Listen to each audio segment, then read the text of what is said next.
दिख रहा है स्क्रीन? Yes sir. हाँ सर विजिबल है। हम्म पढ़ दिया आप लोगों ने आर्टिकल्स? पढ़ लिया है, सब याद नहीं हुआ है मतलब।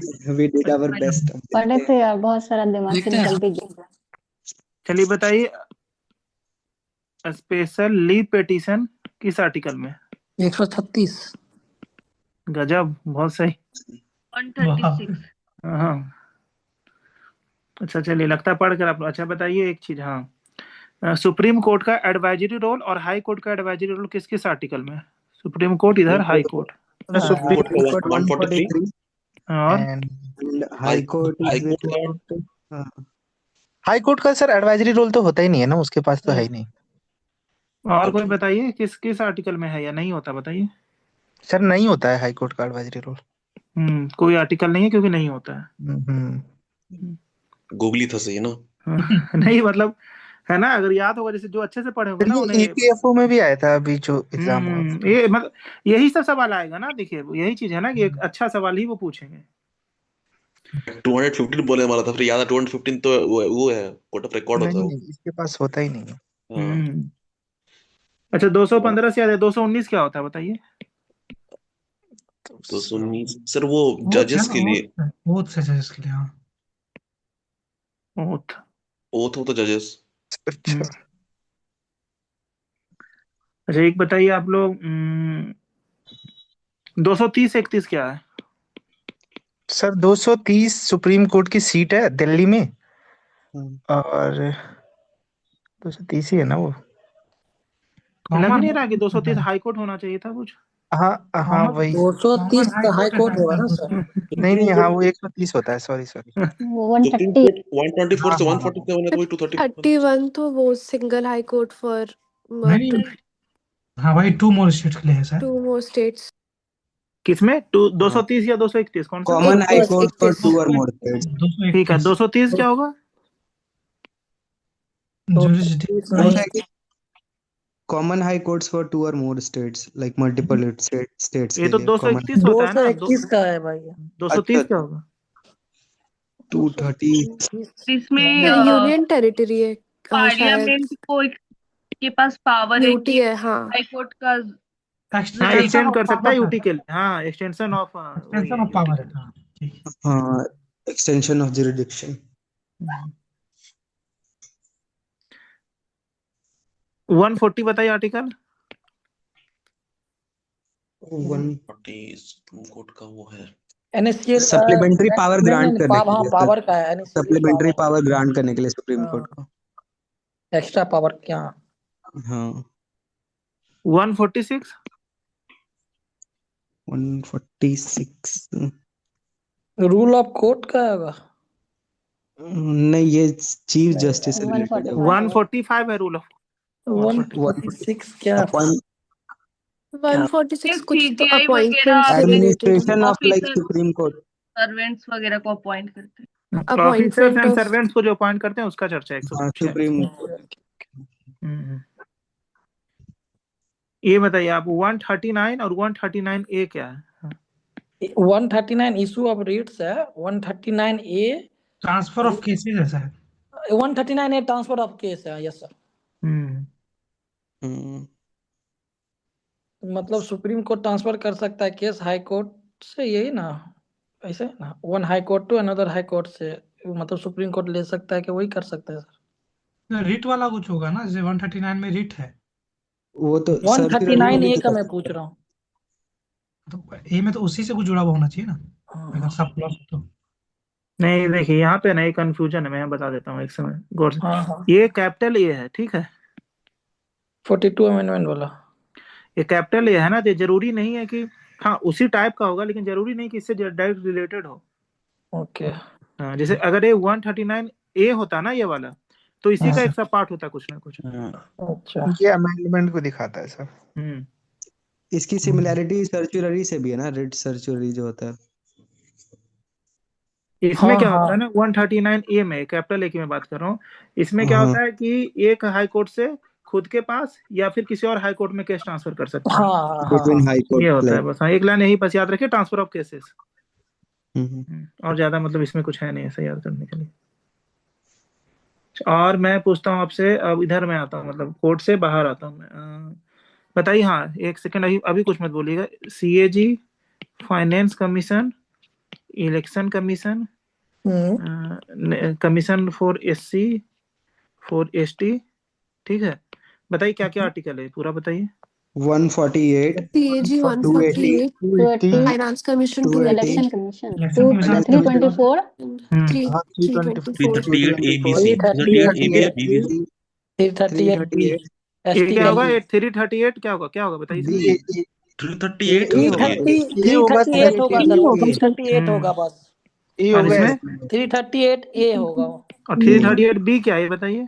बी इसका है सर, क्या कहते हैं, बीसी का। Backward class OBC. बी से बैकवर्ड क्लास। बैकवर्ड क्लासेस के लिए। तो आप जो पूछ रहे थे ना कि सारे आर्टिकल्स याद करना, नहीं, सुप्रीम कोर्ट, हाई कोर्ट और ये सब याद होना चाहिए। इसमें नहीं मैच द फॉलोइंग आएगा, अगर आएगा बिना आर्टिकल तो इसी में से आएगा, मैच द फॉलोइंग करके आएगा। तो ये सबको याद होना चाहिए। यस ये सब तो सर मतलब ये तो मतलब हाईलाइटेड है ये। और वो जो आप पूछ रहे अरे थे सर वो नहीं सब नहीं, नहीं होता है ना, लोग मतलब यही यही क्वेश्चंस आते हैं ना, लोग कंफ्यूज कर जाते हैं। कंफ्यूज होता है, मेरे को भी होता है इसमें। इसमें तो पूरा ठीक है चलिए, अगर ये पता ही है ना, चलिए मैं आता हूँ। और ये 243D, 243E बताइए, बहुत फेमस है एकदम, ओके। बताइए, बहुत जरूरी है। इलेक्शन का रिजर्वेशन एंड पंचायत। पंचायत वाला है। डी हो गया ई का रिजर्वेशन इलेक्शन है, और ई का ई हो गया एक्सपायरी, ई लाइक उसका एक 5 पीरियड कितना है? टर्म, 5 year term, Each ई हो term गया। and B is reservation. 243 is for the tenure. Duration और पंचायत से लिखा जाता है। ड्यूरेशन पंचायत इलेक्शन, ई से इलेक्शन ऐसे याद किया। ये बताइए, इलेक्शन के में है। के हाँ इलेक्शन के में, आई में फाइनेंस, कैंडिडेट आई में को election. Financial E for 5 year term। अच्छा एफ बताइए, एफ फाइनेंस का फाइनेंस सर नहीं आई नहीं, में वो तो आई में, वो अरे तो यार आई मैं में, उल्टा आई में तो आई में। disqualification है F, एफ ना, हाँ एफ को ए भी याद डिस्क्वालिफिकेशन, रखिए, F disqualification। डिस्क्वालिफिकेशन। फेलियर। जो 29 सब्जेक्ट्स हैं, Yes. याद है ना, 29 सब्जेक्ट्स हैं। Yes municipalities. याद है लेकिन इतना नहीं पता कौन सा है। नहीं नहीं, वो म्युनिसिपैलिटी का पूछेगा 29 और ऑप्शन। म्युनिसिपैलिटी का 18 है। हाँ, 4 ऑप्शन दे देगा, पंचायत में कौन हो सकता है, 29 कौन नहीं हो सकता, ऐसा कुछ पूछेगा। तो आप लोग ने एक बार पढ़ लेना बस। हाँ हाँ वो लेकिन जैसे मैं ना, ऑप्शन क्या एलिमिनेट हो जाते हैं। हाँ नहीं, मैं एक बार ऐसे बता देता हूँ, जैसे बताइए क्या क्या, कुछ को याद हो तो बताइए, मैं देखता हूँ क्या क्या बताइए। Agriculture, fishery, ठीक, एग्रीकल्चर हो गया, मानिए फर्स्ट हो गया। 29 का जो लिस्ट है ना पड़ा वो हर जगह। फिशरीज आपका है 5 नंबर पे। हाँ बताइए और। water, poverty alleviation, water 11 house पे है। एंड बिल्डिंग टैक्सेस शायद। और प्रॉपर्टी। बताइए। देन लैंड इम्प्रूवमेंट होगा एक। animal husbandry, ठीक है, और देखिए कुछ चीजें है ना, देखिए कुछ जो आपको रूरल फंसाया जाएगा ना, इसमें फंसाया जाएगा, मैं बताऊँ। देखिए फिशरीज याद है तो एनिमल हस्बेंड्री तो होगा, इसमें कोई नहीं फंसाएगा आपको। आपको फंसाया कहाँ जाएगा, मैं बता रहा हूँ आपसे। आपको फंसाया जाएगा इसमें, आपका family welfare, women and child development. जैसे वुमेन एंड चाइल्ड डेवलपमेंट में ना आपको लगेगा कि जो आप आईसीडीएस चल रहा है ना, जो आंगनबाड़ी चलता है, आशा, जो समझ रहे हैं, ये तो स्टेट डायरेक्ट मतलब ऐसा होता है ना, नहीं ये इसमें आता है, याद रखना है आपको, यहाँ फंसा सकता है आपको। पीडीएस इसमें आता है, पब्लिक डिस्ट्रीब्यूशन सिस्टम, ठीक है। हाँ ये आपको इन सब चीजों में फंसा सकता है, आपको लगेगा ना कि ये तो सेंटर और स्टेट मिलकर कर रहे हैं ना, लोकल बॉडीज क्या कर रहा है, नहीं है। Non conventional source of energy भी आता है इसमें, एक ये भी पेक्युलरिटी है। हाँ हाँ, इसमें भी है नॉन कन्वेंशनल एनर्जी सोर्सेस। हाँ हाँ और इसमें एक और चीज है कि डिस्ट्रीब्यूशन ऑफ इलेक्ट्रिसिटी भी आता है। हाँ, रूरल इसमें आप लोग को जब इलेक्ट्रिफिकेशन। आएगा ना, आप लोग को लगता है गलत मार दो, लेकिन नहीं आता है इसमें। Rural electrification. एक बार पूरा हाँ, सब्जेक्ट एक बार देख लेना है सर, यही ना, हाँ वही चीज है। ग्लैंस कर लेना है। मेन ये जो है ना, पीडीएस वाला और एनर्जी सोर्सेस वाला, ये ना ये लोग गलत मार के आ जाते हैं। हाँ, नॉन कन्वेंशनल एनर्जी से थोड़ा सा पेक्युलरिटी लगता है कि इसमें कैसे हो सकता है। सर इसके आर्टिकल्स भी होंगे ना एग्जैक्ट, मतलब 240 मतलब नहीं आर्टिकल नहीं, वो फंक्शंस के अंदर मेंशन है ये सारा। हाँ नहीं, 29 फंक्शंस हैं बस, ये आपको बस एक बार रीडिंग 2 बार मार देना है, कुछ इसमें याद नहीं करना है। ऐसा आर्टिकल क्यों याद करना है। शेड्यूल पूछे जा सकते हैं सर, हाँ वो तो देखो, वो तो याद होना चाहिए ना, पार्ट शेड्यूल ये सब तो याद होना चाहिए ना आपको पूरा। तो पीएम ओल्ड क्या नाम? Tier of all PM. हाँ टीयर ऑफ गेम याद कर लेना। अच्छा ये बताइए 243 जे में क्या है? 243 J for पंचायत का नहीं देखे नहीं तो क्वेश्चन में पंचायत आता नहीं है। है ऑडिट ऑडिटिंग ऑडिटिंग हाँ ऑडिटिंग हाँ करेक्ट ऑडिटिंग ऑडिट वाला आई फाइनेंस के बाद यही था। ऐसे ना कनेक्शन में याद करिए ना। हाँ लिंक बनाना पड़ेगा। नहीं ये चीज है ना कि ये बीपीएससी पहले पूछ चुका अंदर से 243 समथिंग करके पहले भी पूछ चुका, ऐसा पंचायत नहीं है कि वाला नहीं एरिया पूछा है। सेंसिटिव है, मतलब पूछ सकता है। आई थिंक 67 में पूछा था ना कुछ एक, हाँ 66 या 67 में पूछा था। तो फिर से पूछेगा ही, मतलब अभी ना पूछे अगले एग्जाम पूछे, लेकिन पूछना तो है ही। अच्छा 243 क्यू क्या होगा ये बताइए कोई? 243 क्यों? म्युनिसिपैलिटी का ये कॉन्स्टिट्यूशन वाला है। ये सब अगर याद हो तो मानिए आपके आर्टिकल्स मतलब कंप्लीट है, आप आराम से निकाल लोगे, मतलब आर्टिकल वाले क्वेश्चन तो हो जाएंगे आराम से। 243 का पूरा एक बार सर याद करना भूल जाता हूँ और नहीं ये क्या है ना, एग्जाम से ना 2 दिन पहले आप पढ़ लिया करो। हाँ ज्यादा पहले पढ़ने का मतलब नहीं है, 1-2 दिन पहले पढ़ लिया करो, हो गया काम। ज्यादा दिमाग ही नहीं लगाना इसमें। चलिए ये बताइए आप कि बलवंत राय मेहता कमेटी किस ईयर आया था? बलवंत राय 1955 57 9 या 57 ऐसे। देखिए अब ये याद होना चाहिए ना एकदम।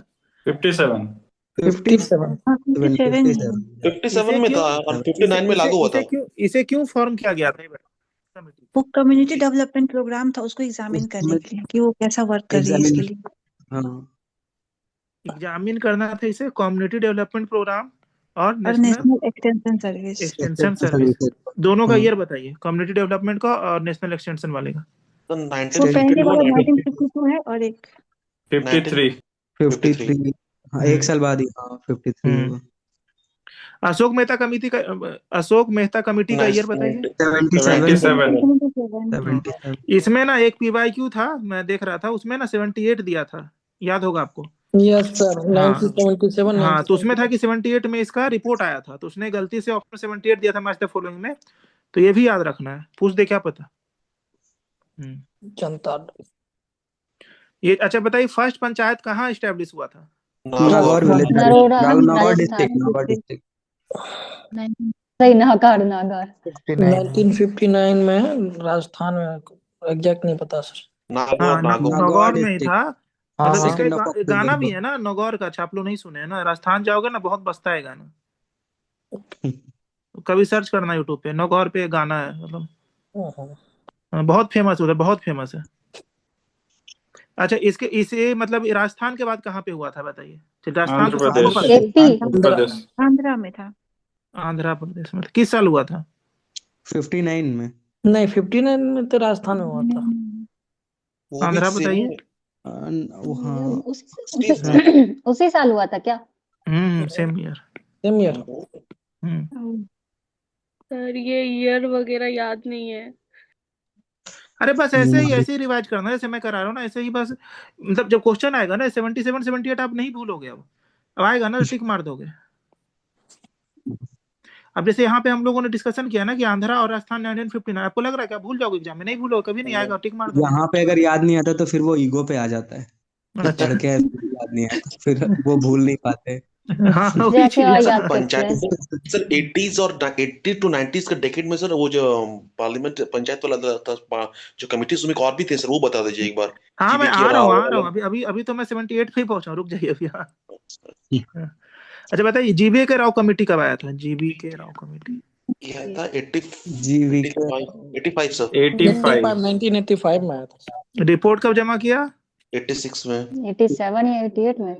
86 में। इसके बाद आया था वो उनका एलएम सिंघवी। एलएम सिंघवी बताइए। 86 में ही आया था। 86 एंड एक कॉन्स्टिट्यूशनल वैल्यू मतलब दिया उसको। इसमें ना, इसमें देखिए, इसमें आपसे ईयर पूछेगा, इसमें देखिए, इसमें पूछेगा ना तो मैच द फॉलोइंग वो ईयर कराएगा या फिर असेंडिंग डिसेंडिंग ऑर्डर में अरेंज कराएगा। हाँ 88 में थुंगन, फिर 89 में गाडगिल। हाँ क्योंकि रिकमेंडेशंस उतने ज्यादा फेमस नहीं है कहीं, क्योंकि माना गया था नहीं बहुत ज्यादा ना ओवरलैप है। ये जो रिकमेंडेशंस है ना, ये क्वेश्चन फंसेगा, क्योंकि बहुत सारे कमिटी ने सेम बात बोला। और जब ये 73rd 74th आया ना, तो 73rd और 74th, तो आप ऐसा एग्जैक्ट नहीं बोल सकते कि इसी के कारण आया, किसी छोटा मोटा जो है ना जो रिकमेंडेशंस, इसीलिए नहीं पूछते करें। अच्छा, हनुमंता राव कमेटी कब हुआ बताइए? हनुमंत राव सर 84 था शायद। 1984। ये दंतेवाला कमेटी? सब पता है। दांते वाला कमेटी सर ये बताइए, सोचिए। 1978। 75, मतलब 75। जीवीके के पहले आया था, अशोक के बाद। 78। 1970 है शायद। 78 है, 78। ओके। तो ये ना, इससे ईयर ही पूछेगा तो ज्यादा है नहीं। देखिए, तो बाकी तो आप लोगों ने बता ही दिया, टंगन गाडगिल बता ही दिया। हाँ, ये क्वेश्चन जो पूछ सकता है कि सबसे पहले इसे मतलब किसने ट्राई किया था लोकसभा राज्यसभा पास कराने का? राजीव गांधी गवर्नमेंट। राजीव गांधी। 89 में 64th कॉन्स्टिट्यूशन अमेंडमेंट। ये याद रखना था, मैं ये 64th पूछना चाह रहा था। अमेंडमेंट बिल, एक्ट नहीं, कॉन्स्टिट्यूशनल अमेंडमेंट बिल। ठीक है, बहुत अच्छा सवाल पूछेगा तो पूछेगा आपसे, बाकी कुछ नहीं पूछेगा। ये चीज है। अच्छा, आप लोग और बताइए, ये आर्टिकल्स में फिर से हम लोग आते हैं कि आप कौन सा आर्टिकल पूछूं मैं? पार्लियामेंट्री प्रिविलेज का कौन सा आर्टिकल है? 105 and 194। 105 ही तो है सर वो 89 प्लस कर देंगे ना, वो स्टेट नहीं, जब पार्लियामेंट मैंने बोल दिया ना, तो आपको 105 ही बोलना। अच्छा, हाँ, वो पार्लियामेंट। ठीक है, चलिए। अच्छा, ये बताइए, मनी बिल का 110। 110 और फिर 100। 110 वो सेंटर का, 199 वो स्टेट का, मतलब सर डेफिनेशन है 110 में। 222 क्या है बताइए? Article 222, 222 transfer. 222 और 222 ट्रांसफर ऑफ जज ही है। नहीं पता। ट्रांसफर ऑफ और 223 अपॉइंटमेंट सर। चीफ जस्टिस का कुछ है। अच्छा, अपॉइंटमेंट कितने में? चलिए, हाँ, अपॉइंटमेंट क्या था? अपॉइंटमेंट कितने में बताइए, किस आर्टिकल में अपॉइंटमेंट? हाई कोर्ट का। हाँ हाँ, हाई कोर्ट पे चल रहा है। 223 अपॉइंटमेंट में पूछ रहा हूँ, और 233 क्या है? ये दोनों पूछ रहा हूँ मैं। अपॉइंटमेंट किसका, कौन से जज का? 217 सर। 217 है, हाँ ठीक। इसमें ना 223 में किसकी बात हुई बताइए आप लोग सोचकर। वो एक्टिंग चीज है। Acting chief justice. एक्टिंग के बाद, हाँ एक्टिंग। मतलब सबको याद है ना, ऐसा नहीं है ना कि यहाँ पे बस चल रहा है, आप लोग बस सुन रहे हो, मतलब ऐसा याद है, सबने पढ़ा है ना, ऐसा नहीं कि मतलब पढ़ के नहीं आया, ऐसा तो नहीं है कुछ। कुछ याद है सर, कुछ बस वही इशू है सर। याद हो रहा है।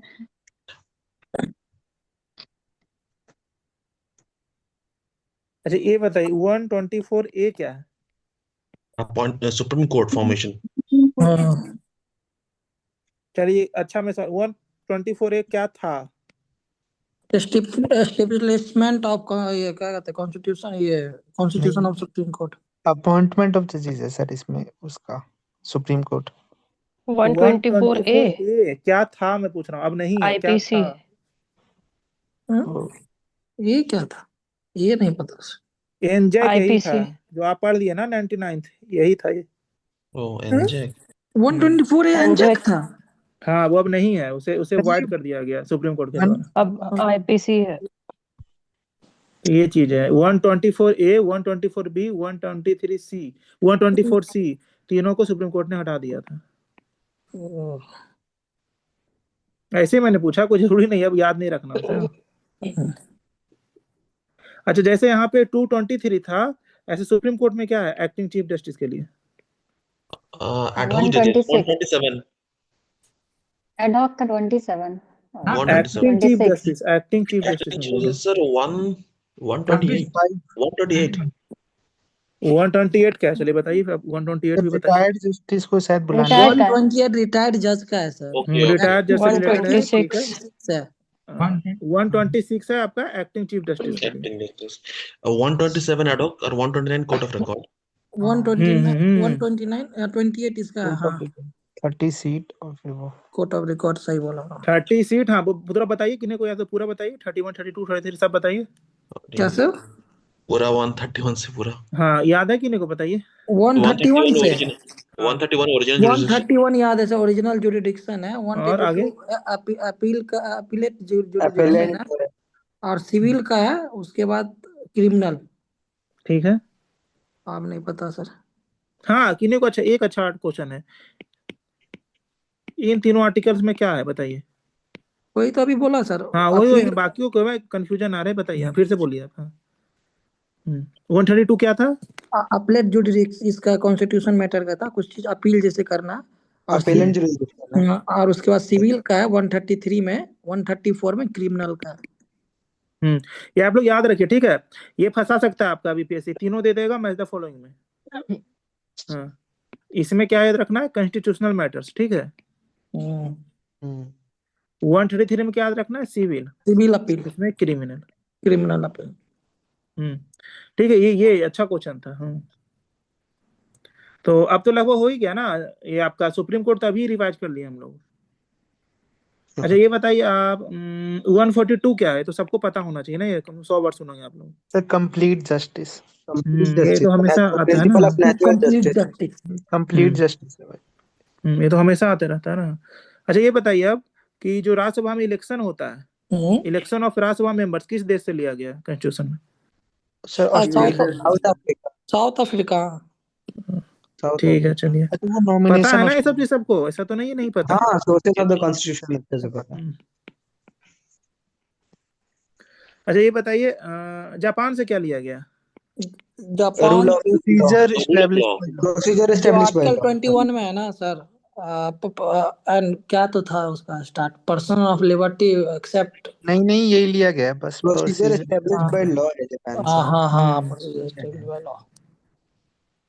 ऑस्ट्रेलिया से क्या क्या लिया गया, एक दो चीज बताइए। लिया गया है और ट्रेड एंड कॉमर्स और joint public language of preamble sir. Joint public नहीं, जॉइंट सिटिंग किया गया। Joint sitting of parliament, language of preamble, freedom of trade current list. क्या लिया गया sir? Freedom of trade and commerce और joint sitting और concurrent list लिया गया। लैंग्वेज ऑफ प्रीएम्बल भी था उसमें। प्रीएम्बल तो यूएसए से है। और सर जापान चले गया। Sir nomination of Rajya Sabha member भी लिया गया शायद। नहीं वो तो ऑस्ट्रेलिया आयरलैंड से का, नहीं, वो तो उसका आयरलैंड से। अच्छा वो आयरलैंड से, ठीक। सर इसका डिफरेंस क्या है पीबीएल का, ड्यू प्रोसेस लॉ का, procedure established by law? Process law में ना रीजनैलिटी देखिए मैं ना बहुत अच्छा एग्जांपल समझाता हूँ। हमारे पास एक लॉ आया, ठीक है, कि अगर कोई 100 रुपए चोरी करता है तो उसको गोली मार दो, ठीक है। तो पुलिस पकड़ा, आप पुलिस हो, आपने पकड़ा उसे गोली मार दिया। आपसे कोर्ट में केस हुआ कि देखिए 100 रुपए चक्कर में गोली मार दिया, नहीं मारना चाहिए। जज ने कहा बात सही है, 100 रुपए चक्कर में गोली कौन मार देता है, जान नहीं ले सकते। तो फिर आया, उसमें था लिखा हुआ रूल में प्रोसीजर एस्टैब्लिश्ड बाय लॉ, तो आपने प्रोसीजर फॉलो किया जो लॉ बोल रहा था, ठीक है। लॉ में लिखा था कि 100 रुपया चोरी करे गोली मार दो, मार दिया, आपको कोई दिक्कत नहीं, law follow. Due process of law क्या है कि अब कोर्ट पूछेगा कि जो ये लॉ बनाया क्या यही सही है क्या? पानी अब समझ रहे हो ये चीज? हाँ समझ तो गए, थोड़ा बहुत आया सर, बीच में थोड़ा दिक्कत। ड्यू प्रोसेस का फिर से बोलिए। देखिए ड्यू प्रोसेस है ना कि जो आप लॉ जो आप लिख रहे हो ना, क्या यही सही है क्या, इसी पे सवाल उठेगा। रिपोर्ट कर ले आते तो मालूम चलता हो रहा है। भाई शांत। किनका आवाज आ रहा है? एक सेकंड म्यूट कर देता हूं। थायराइड के, किडनी के, बाप रे, सब टेस्ट हो गया ना। हाँ तो ये है प्रोसीजर एस्टैब्लिश्ड बाय लॉ है कि लॉ में जो लिखा गया, थायराइड और किडनी टेस्ट का ये देखिए प्रोसीजर स्टैब्लिश बाय लॉ में था कि जज वो देखेगा कि जो रूल में लिखा है वो फॉलो करना है। अगर लॉ के सजा अकॉर्डिंग लिखा है चलना है। हाँ कि फांसी होगा तो फांसी दे देगा, उसे नहीं मतलब है कि किस लिए फांसी हो रहा है, कैसे, किस जुर्म में आपने जुर्म किया, फांसी किया, सही है। और ये ड्यू प्रोसेस ऑफ लॉ है कि जो लॉ बना है क्या ये सही बना है या नहीं, इस पे सवाल 100 उठाएगा रुपए वो के लिए फांसी देना सही है या नहीं, हाँ वैलिडिटी उस चेक। पे हाँ उस पे सवाल उठाएगा। जज के ऊपर डिपेंड करता है। नहीं जज के ऊपर नहीं डिपेंड करता, जैसे कि हम लोग है ना US due process of law follow करता है। यस सर यही हाँ चीज जज मेरे के को ऊपर नहीं दिमाग में करता। इंडिया अभी भी on paper procedure establish by law करती है, लेकिन सुप्रीम कोर्ट इसी से तो कनेक्ट करता है ना article 142 principle of natural supreme justice. Court इसी को किया नेचुरल जस्टिस के थ्रू घुमा करके कि ये जो चीजें हैं ये लाया, पहली बार मनेका गांधी केस में लाया था। हाँ पासपोर्ट वाले इशू में आर्टिकल 21 1970। इसमें क्या हुआ था ना कि ये इमरजेंसी का टाइम था उस समय, इमरजेंसी के बाद, इमरजेंसी के अराउंड या उसके जस्ट बाद का टाइम था। तो मनेका गांधी को बाहर जाना था देश से, तो पासपोर्ट रख लिया था। तो ये केस आया कि क्या मतलब ऐसा कुछ था कि इन्हें विदेश जाने से रोका जाए, ऐसा तो कुछ क्राइम नहीं किया मतलब इतना बड़ा क्राइम तो उस समय ये हुआ कि नहीं। हाँ तो फिर कुछ जज ने बोला कि रूल में लिखा है कि अगर ये आप करेंगे तो आपका पासपोर्ट रख लिया जाएगा, रख लिया, क्या दिक्कत है। लेकिन कुछ जज ने सवाल उठाया कि क्या मतलब इतना बड़ा क्राइम है क्या कि विदेश जाएंगे तो कुछ दिक्कत आ जाएगा इनके कारण, तो नहीं ऐसा कुछ नहीं था। वहीं से शुरू हुआ ड्यू प्रोसेस ऑफ लॉ। लेकिन सच यही था लेकिन सच यही था कि मनेका गांधी को पासपोर्ट नहीं मिला। End of the so one clarification sir. हाँ जस्टिस सर ये जो आप ड्यू प्रोसेस लॉ बोल रहे हैं तो उसमें जो इक्वलिटी बिफोर लॉ और इक्वल प्रोटेक्शन ऑफ लॉ, इस दोनों सिमिलर है कि इसमें भी सेम अलग अलग ये भी अलग है। इक्वालिटी और इक्वल प्रोटेक्शन ऑफ लॉ ना वो देखिए इसमें एक एग्जांपल मैं देता हूँ। एक रिक्शा चलाने वाले, ठीक है, और एक है मतलब मान लो आप क्या मानोगे, आप मान लो ना कोई आईटी सेक्टर में काम करने वाला, ठीक है, इसकी सैलरी है 2 लाख, इसकी सैलरी है 20,000 के 12,000, ठीक है कोई। तो अब मानो ना कि किसी क्राइम के लिए ये बोला गया कि इस क्राइम का फाइन है आपका 13,000 रुपए, ठीक है, फाइन कितना है 13,000 रुपए। तो इक्वलिटी बिफोर लॉ में क्या होगा, ये भी 13,000 फाइन देगा, ये भी 13,000 फाइन देगा। इसका क्या फर्क पड़ा, इसकी लाइफ पे क्या फर्क पड़ा, इसका 1 महीने की सैलरी गई प्लस 1,000 रुपया कर्ज लेना पड़ेगा इसे देने के लिए फाइन। इसे क्या फर्क पड़ा, अगर इसे मान लो 2 लाख है, 13,000 कितना हो गया इसका 3 दिन का होगा, 3 दिन में नहीं, 1.5 मतलब 2 दिन का सैलरी गया, ठीक है, 2 दिन का इसका गया 2 डेज, जो कि सैटरडे संडे में कोई इसको फर्क नहीं पड़ा, समझ रहे हो। ये हुआ इक्वालिटी बिफोर। इक्वल प्रोटेक्शन क्या हुआ, कहा कि इसका 1 महीने का सैलरी ले लिए, ठीक है, इसको 2.5 लाख लो इससे फाइन। समझ गए डिफरेंस। तो सर ये बोल सकते हैं ना कि इक्वलिटी बिफोर लॉ एक नेगेटिव कैरेक्टर है, नेगेटिव मतलब पॉइंट करता है ये। हाँ नेगेटिव है, ये पॉजिटिव आ जाता है। सही एक कह रहे हो ब्रिटेन का हो जाता है, एक यूएस का हो जाता है। ब्रिटेन और यूएस, हाँ तो ये जो ब्रिटेन फॉलो करता है वो नेगेटिव प्रोटेक्शन ऑफ लॉ, वो इक्वालिटी बिफोर लॉ है, ये भी डाइसी का है वो। ओके। नहीं देखिए ये जो है ना ये नेगेटिव अभी इस एग्जांपल से लगा ना, दूसरे एग्जांपल से मैं बोल दूं ना कि आपका एमपी हो, वो भी अगर मर्डर करता है तो अगर सजा फांसी है तो देना पड़ेगा फांसी। और कोई एक जो बेरोजगार इंसान मतलब गरीब इंसान, मतलब मान लो ना कि बेघर मतलब भिखारी है, वो भी अगर मर्डर करता है तो उसे फांसी देना पड़ेगा। तो ये हुआ आपका इक्वलिटी बिफोर लॉ का पॉजिटिव हो गया। समझ रहे हो बात को। हाँ तो ऐसा नेगेटिव पॉजिटिव कोनोटेशन सही नहीं है, लेकिन हाँ इक्वल प्रोटेक्शन ऑफ लॉ ज्यादा अच्छा हुआ, ज्यादा अच्छा होता है। हाँ ये चीज है, क्योंकि दोनों में हमें मैक्सिमम सजा देना था तो हम फांसी दे रहे हैं यहाँ पे, ये से हो गया, समझ गए। हाँ तो sir equal protection of law concept कहां से लिया गया है, ब्रिटेन ना, यूके से ओके वही ब्रिटेन में यूके से। हाँ वही एविडाइसी का कॉन्सेप्ट है। तो ड्यू प्रोसेस ऑफ लॉ आपको जुडिशियल एक्टिविज्म का एग्जांपल हो गया ना। हाँ कनेक्ट आप कर सकते हैं, लेकिन जुडिशियल एक्टिविज्म सर वो एक्टिविज्म में तो वो कुछ लॉ बनाने लग जाए तब हो वही जाता है ना, वो थोड़ा सा नहीं, वो सही नहीं रहेगा, मतलब वो जुडिशियल एक्टिविज्म में चला जाता है कभी-कभी एक्टिविज्म। सर एक्टिविज्म का मतलब ये होगा ना, मतलब 142 सर जुडिशियल एक्टिविज्म को दिखाता जाएगा। जुडिशियल एक्टिविज्म है ना कि जुडिशियरी खुद से आने लगा ना आगे। 142 दिखाता है सर उसको ज्यादातर। और ड्यू प्रोसेस ऑफ लॉ में कोई रूल बना हुआ है, उस पे जाकर देख रहा है कि अच्छा इसमें कोई दिक्कत तो नहीं है, ये जो सजा लिखा हुआ है। जुडिशियल एक्टिविज्म में ये केस हो गया जो हाईवे पे पास जो था। हेलो कोरोना में जो हुआ था ना, कोरोना में जो लाइक एक्शन टास्क फोर्स बना था, वो भी जुडिशियल एक्टिविज्म का ही पार्ट था। सुओ मोटो केस ही लिया था सुप्रीम कोर्ट ने। हाँ दोनों लॉ बनाने लग जाए ना तो ये होता है जुडिशियल एक्टिविज्म। जुडिशियल रिव्यू और अगर ये बहुत ज्यादा ओवर रीच करने लग जाए तो इसको जुडिशियल एडवेंचरिज्म बोलते हैं। ओके।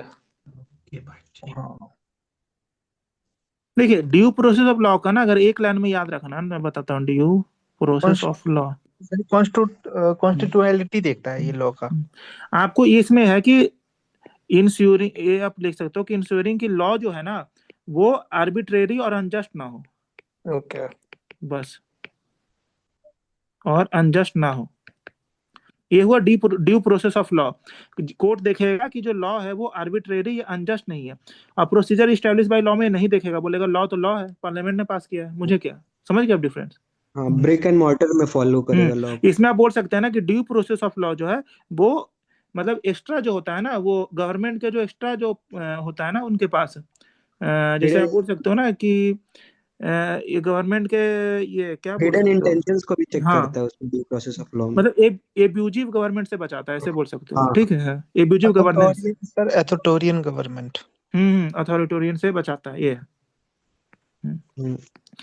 तो आप डिफरेंस समझ गए, इक्वलिटी बिफोर, दोनों समझ गए ना चारों कंसेप्ट? Yes yes. हाँ, ये चीज पूछ सकता है, मतलब कम उम्मीद है, लेकिन हाँ पूछ सकता है चारों, मतलब कुछ तो एक तो पूछ ही सकता है। अच्छा ये बताइए कि आर्टिकल 120 में क्या है? ये तो बीपीएससी से रिलेटेड हो गया, हाँ बताइए।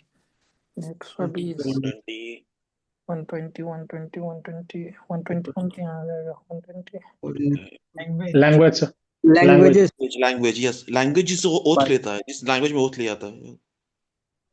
पार्लियामेंट में यूज लैंग्वेज।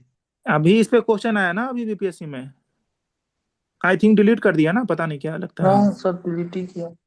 हाँ, इसमें है ना वही जो था ना स्टेटमेंट, उसमें लिखना 120 में यही है कि business in parliament shall be transacted in Hindi और in English, but the presiding officer वो जो है आपको परमिट कर सकता है यस राजस्व में एक मदर MP टंग के लिए। हाँ ये है।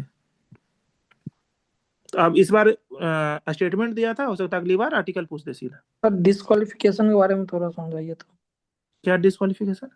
जैसे डिस्क्वालिफिकेशन थ्रू कॉन्स्टिट्यूशन होता है ना, और ये अंडर 10 शेड्यूल में होता है ना, वो उसके बारे में थोड़ा सा। एक होता है ना वारंटरी जो गिव अप कर देता है। एंटी डिफेक्शन कह रहा है सर वो।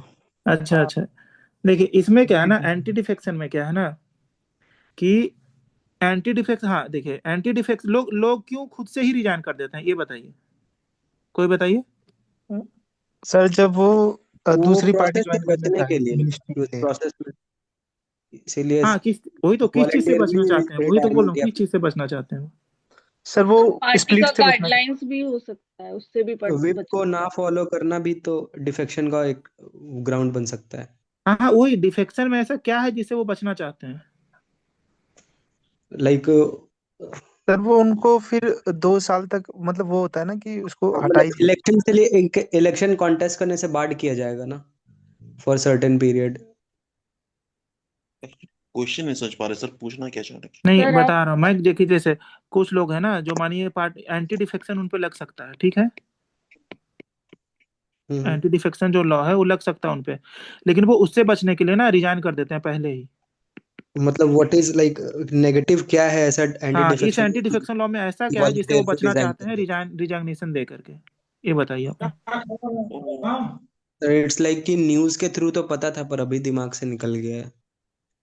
ये राहुल गांधी वाला हुआ था तो उसमें शायद नहीं पढ़ा था बहुत हुआ है ना, एमपी में हुआ। हाँ सर ये कुछ वो प्रोविजन है ना कि एक पर्टिकुलर टाइम के बाद अगर वो मतलब 2 साल तक अगर जेल में चले जाते थे वो तो क्रिमिनलिटी में है। 2 + 6 साल तक वो नहीं क्रिमिनल अगर केस या कुछ केस होता है उसका अलग हो गया वो तो यार पता। अगर पार्टी विप वाला कुछ होता है। ये इंटरनल डिफेक्शन में ऐसा कहाँ से आ गया? सर इसमें ऐसा है ना कि अगर कोई इंडिपेंडेंट मेंबर 6 महीने के बाद में कोई पार्टी ज्वाइन कर रहा है तो वो फिर तो ग्राउंड बन गया वो ना, तो ग्राउंड है ना, ये मतलब अच्छा, हाँ। मैं पूछना चाह रहा हूँ कि एंटी डिफेक्शन लॉ से डरते क्यों हैं लोग? चलो उन्हें हटा दोगे फिर वो इलेक्शन लड़के आ जाएंगे, एंटी डिफेक्शन में उन्हें आप बाहर कर दोगे फिर इलेक्शन लड़के आ जाएंगे, जो अभी हो भी रहा है, जो रिजाइन करके आते हैं यही चीज करके आते हैं ना वो लोग। तो वो अपने कॉन्स्टिट्यूंसी खो देंगे, मतलब कभी इलेक्शन नहीं लड़ पाएंगे, ऐसा क्या? नहीं कभी तो नहीं, मतलब सर्च करो आप लोग सर, मतलब सोचो, सर सर्च अगर करो। हाँ अगर गवर्नमेंट फॉल हो जाती है तो अगर न्यू गवर्नमेंट बनती है तो उसका हिस्सा बन सकती है, वरना वो डिस्क्वालीफाई हो जाती है। 6 नहीं महीने के ये लिए तो वो होनी चाहिए ना ऐसे। हाँ, दूसरी एक चीज और इसमें है, मैं हिंट कर रहा हूँ, आप लोग सर्च करो कि वो मिनिस्टर बन सकते हैं कि नहीं तुरंत ही। न्यू गवर्नमेंट बन सकते हैं सर 6 महीने के लिए। What मतलब happens वो if a रिजाइन person करके is बनेंगे। disqualified on the ground of anti-defection? देखिए There is इसमें a इसमें ना एक चीज देखिए, body meaning their MP cannot attend session, cannot contest election for that seat again, and a speaker decision being subject to judicial review. They aim to prevent horse trading and ensure party discipline through the so it limited individual conscience. यहाँ पे यही है कि election contest नहीं कर सकते हैं उसके यही बाद। यही देखिए पहला ना, अच्छा एमपी का केस किसी को याद है क्या हुआ था मध्य प्रदेश में? हॉर्स ट्रेडिंग वाला मामला था क्या? नहीं नहीं, उसमें क्या हुआ था ना कि मान लो कि आपके पास 150 एमपी है, ठीक है, हाँ अपोजिशन के पास 140 है, ठीक है, हम्म, अब अपोजिशन को सरकार बनाना है, क्या क्या करेगी अपोजिशन, ये बताइए। ट्रेड वो ऑफ कर उसका एमपी सकती को ही है खरीद 10 लेता MP होगा का। सर। हाँ नहीं एमपी खरीदे नहीं जाते, ये यही चीज है ना, आप लोग मतलब। सर हाउस का स्ट्रेंथ गिर जाएगा सर अगर हाँ रिजाइन ये क्या करेंगे ना, यहाँ से 20 एमपी को बोलेंगे रिजाइन रिजाइन कर कर दो। हाउस का हाँ स्ट्रेंथ। अब कितने हो गए, 130 हो गए यहाँ, हम्म, ठीक है, 140 इसके पास है, टोटल कितने हो गए अब? 270, कितने चाहिए सरकार बनाने के लिए? 72। 131। तो 136 चाहिए ना, यस हाँ 136 अब किसके पास है? ऑपोजिशन के पास। अपोजिशन के पास। यही हर हर जगह ना यही चीज होता है। अच्छा मतलब नहीं समझ में आया सर, इसको हटाएगा क्यों 20 को? अरे वो पैसे देके अपनी रिजाइन पार्टी करवा पावर में देगा। आने के लिए कुछ तो भी, वो for any reason, for any ground, simple majority prove हो जाएगा। फ्लोर पे मेजोरिटी प्रूफ ही नहीं कर पाएगा फिर तो फॉल ऑफ द गवर्नमेंट हो जाएगा। ये चीज होता है, हम्म, इसीलिए ये जो है ना, ये लोग इसे ना इसे रिजाइन करवाते हैं, समझ गए? क्योंकि ये जब अपने पास बुला लेंगे ना, मानो 20 को तोड़कर अपने पास बुला लिए, तो एंटी डिफेक्शन की तरफ ये तो ऐसे भी चले जाएंगे। हाँ हाँ और ये ना, इन्हें कुछ टेन्योर मुझे एग्जैक्ट याद नहीं आ रहा, तब तक ये इलेक्शन लड़ नहीं सकते, या फिर ये है कि मिनिस्टर नहीं बन सकते, समझे कुछ है इसमें। अच्छा, नो टर्म के लिए मतलब उस टर्म के लिए इलेक्शन ही नहीं कर सकते। हाँ वही वही चीज है ना, और मिनिस्टर का भी ये चीज है, इसीलिए ये करते हैं। इसलिए इन्हें क्या करते हैं ना कि इन्हें रिजाइन करवाएंगे, और जब ये रिजाइन कर दिए, रिजाइन तो कोई भी कर सकता है, हाँ फिर उन्हें क्या करते हैं कि अपने सीट से जिता करके उन्हें मंत्री ही बना सकते हैं, उन्हें जो है आराम से करेंगे। नहीं सर, एएसओ में क्वेश्चन था इसी पे 10 शेड्यूल पे, क्या मतलब अगर 10 शेड्यूल से जो मतलब रिजाइन हुआ, उसको रिजाइन करने का पावर किसके पास है, मतलब उसको हटाने का पावर किसके पास है?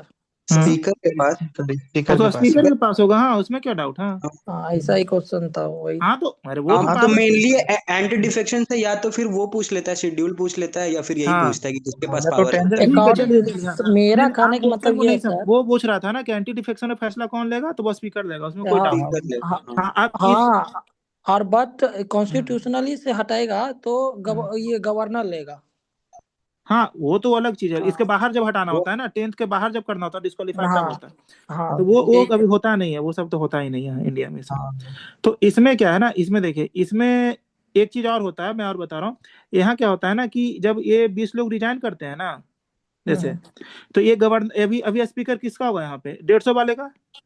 हाँ हाँ अब इलेक्टेड। सरकार इसी की गिरेगी, तो यहाँ पे ना स्पीकर क्या बोलता है ना, स्पीकर इसमें एंटी डिफेक्शन वाले में ले जा करके रोके रखता है ना, रेजिग्नेशन एक्सेप्ट करता है ना, कुछ करता है, समझ गए बात को, क्योंकि ये होता है। solely उसी के पास अथॉरिटी होती है डिसाइड करने का, हाँ कोई कमिटी या यहाँ किसी का इसी में फॉर्म होता है ना, डिसाइड नहीं। इन 20 लोगों को ना रिजाइन भी नहीं करने देता है, हाँ हाँ, और उसे रोके रखता है। और ये सरकार चलते रहती, यहीं पे सुप्रीम कोर्ट आया था, बोला था कि आपको मतलब जल्दी फैसला देना होगा, उसने टाइम पीरियड नहीं बोला, लेकिन आप ऐसे कंटिन्यू हमेशा के लिए नहीं रोक सकते, आपको फैसला देना होगा कुछ ना कुछ, अच्छा और जब फैसला दे दोगे तब ये लोग जुडिशियल रिव्यू में जा सकते हैं। हाँ ऐसा ऑन ऑन पेपर ऐसा नहीं है कि जुडिशियल रिव्यू नहीं है, लेकिन हाँ अगर इन्हें लग रहा है कि फैसला कुछ ही आर्बिट्रेरी ही दिया गया है, तो अपील कर सकते हैं। कोर्ट ने बोला कि हाँ मतलब नेचुरल जस्टिस के अंदर तो आएगा ना, किसी सबका हक है ना, मतलब अपील हाँ करने का। हाँ ये है पूरी कहानी इसकी। कहीं मतलब ऐसा स्टेटमेंट पूछा ना, तो आप सही करना इसे। अब सवाल जो मेरा था कि एंटी डिफेक्शन किस शेड्यूल में? 10 शेड्यूल में। इससे पहले क्या था, कुछ था? एक बार और मैं पूछा था इसी बैच में, बताइए। 10th शेड्यूल में सबसे पहले इससे पहले कुछ था, उसको रिप्लेस करके ये आया है। हाँ क्या था इससे पहले? सर डिलीट लैंड कर दिया गया, 10 शेड्यूल को ब्लैंक रखा गया, और जैसे ही ये चीज आया उसे 10 शेड्यूल में फिर से डाल दिया गया। बताइए वो क्या था जिसके कारण वो ब्लैंक था बहुत दिनों तक? इसके स्पेशल प्रोविजन था क्या कुछ? हाँ वो कुछ होगा ही, बताइए, सोचिए सोचिए क्या हो सकता है। 10th शेड्यूल में डाला गया था। तो मुझे लैंड याद आ रहा है, लैंड ऑर्गेनाइजेशन कुछ। सिक्किम के बारे में था। सर क्या बोला आपने भी? सिक्किम सिक्किम के लिए था। सिक्किम के बारे में 52nd अमेंडमेंट। फिर उसे जब स्टेट बना दिया गया ना पूरी तरीके से, तो उसके स्पेशल तो कुछ बचा नहीं उसके पास, बाकी स्टेट्स की तरह हो गया, तो इसे ब्लैंक कर दिया गया। तो एसोसिएट स्टेट वाला क्या सर? हाँ कुछ था सिक्किम का था, उसे मतलब हम लोग के पास पूरी तरीके से नहीं था ना सिक्किम पहले एज स्टेट। हाँ वो हाँ तो उसमें 36 amendment हाँ तो कुछ इसमें डाला गया था, और उसे जब हटा दिया गया तो इसे वापस कर दिया गया। 22nd स्टेट है। ये है। अच्छा ये बताइए, इसी से मुझे 10th शेड्यूल से और कुछ याद आ रहा है, ये क्या था कि हो तो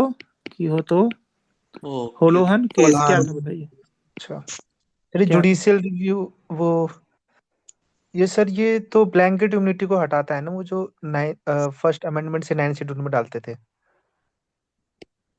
और क्या क्या था इसमें बताइए, इस जजमेंट में क्या क्या था? बहुत इंपॉर्टेंट जजमेंट है, वैसे जजमेंट में मैं आता हूँ, बहुत सारा जजमेंट है ना जो इंपॉर्टेंट है, बताइए। सर एक तो ब्लैंकेट इम्यूनिटी को हटा देता है वो जो शेड्यूल में डाल देते थे तो हाँ, फर्स्ट अमेंडमेंट। और sir judicial review high court का वो कर देता शायद, हाई कोर्ट का बेसिक स्ट्रक्चर में ले लिया था। बेसिक स्ट्रक्चर में तो बहुत चीजें हैं। हाँ मतलब सर इसी से शायद वो हाई कोर्ट के बेसिक स्ट्रक्चर को वो बनाते हैं कि अच्छा ये जुडिशियल बताइए, एंटी डिफेक्शन में क्या रोल था इसका? रिव्यू करना, डिस्क्वालिफिकेशन स्पीकर क्यों कर रहा है इसके ऊपर? हाँ ये यहीं से जो मैंने बोला ना कि जुडिशियल रिव्यू आया था, स्पीकर का जो पावर है उसके ऊपर। हाँ ये यहीं से वो आया था, यही था केस जिसे इन्होंने शुरू किया था कि आप ऐसे ही कुछ भी फैसला नहीं ले सकते हो। हाँ मतलब स्पीकर के ऊपर भी सब सर्टेन कंट्रोल रहे। हाँ ऐसा नहीं है, उसको भी रिव्यू कर सकते हैं, ऐसा नहीं है कि उसका केस है तो वो कुछ भी फैसला ले। जुडिशियल रिव्यू एम्बिट में लाने के लिए। हाँ तो ये सब शेड्यूल 10 से रिलेटेड है, ठीक है। हाँ सर अभी रिसेंट केस में डिलिमिटेशन कमीशन के लिए भी तो सुप्रीम कोर्ट बोला है कि अगर आर्बिट्रेरी रहेगा तो हाँ रिव्यू आ सकता है उसके। आप ये समझे, कभी भी ऐसा सवाल है ना तो आप ये समझो कि है ना, आप अभी पहले क्या था ना, पहले पता नहीं मतलब लोग अच्छे थे या जो भी था, लगता था लोगों की नहीं कुछ तो ऐसा नहीं करेंगे ना जो सबको पता हो, मतलब ऐसा खुले रूप से कुछ गलत नहीं करेगा, जैसे कोई भी कमीशन कुछ खुले रूप से ऐसा गलत नहीं कर देगा कि जिसके लिए जुडिशियल रिव्यू देना पड़े। लेकिन आज सबको पता है कि कुछ भी अभी हो सकता है, मतलब ऐसा हो सकता है, आर्बिट्रेरी डिसीजन आ सकता है, कोई अब के लिए बहुत बड़ी चीज नहीं है। तो अब सब कुछ में जुडिशियल रिव्यू इसीलिए आ रहा है। अच्छा आप ये बताइए, ये सज्जन सिंह केस क्या था? वो फर्स्ट अमेंडमेंट से रिलेटेड है ना वो। कब आया था पहले बताइए, सज्जन सिंह केस का ईयर क्या था? 1951 में आया था सर। 65 में सर। आई थिंक 64 था, ठीक है। और एक बार बताना कुछ सर्च करके, मुझे तो 64 याद आ रहा है एक बार। सज्जन सिंह 65 था सर। 65 है। अच्छा हो सकता है, हाँ 65 क्या था इसमें? 64 ही है सर, वो एआई वाले में 65 दिखा रहा है, बाकी हर जगह 64 है। जो भी हो चलिए, 64 65 जो भी चलिए। हाँ क्या था ये बताइए, छोड़िए। 17th अमेंडमेंट के ऊपर था। किस पे था? 17th constitutional amendment. अच्छा हाँ, आर्टिकल 20 था शायद पंजाब के अगेंस्ट।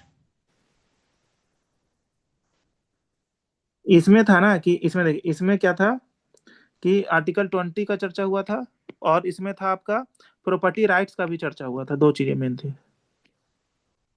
सर अमेंडमेंट से रिलेटेड भी था ना कि ये मतलब पार्लियामेंट अमेंड कर सकता है फंडामेंटल राइट्स को, ऐसा कुछ।